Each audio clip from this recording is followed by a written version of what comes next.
استمتع الجمهور، تفاعلنا معهم وتفاعلوا معنا وعطينا واحد الطاقة إيجابية بين الخشبة والجمهور، وهذا الشيء ما يزيدنا إلا أننا نثق أكثر في نفوسنا وإصرار أننا باش نعطيو أكثر ونقوموا بإبداع أكثر في هذا المجال. وشكرا الناس الأسفي وشكرا للجسور وشكرا لكل ما يحب الفن.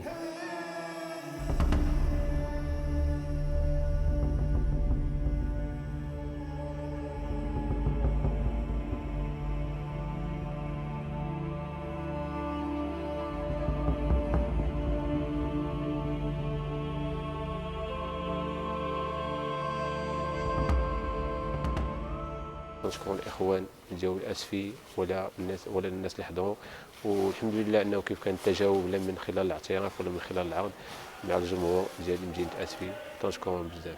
فرقه تراجيكوميدرا حملت فكره الاعتراف بفعاليات مسرحيه في كل مدينه تحل بها، وكان لنا اليوم شرف أن هذا الاعتراف نحن في فرقة مسرح جسور من طرف تراجيكوميدرا نحييهم عاليا على هذه البادرة الطيبة التي تعيد ربط أواصر الصداقة والمحبة بين الفنانين المسرحيين على الصعيد الوطني.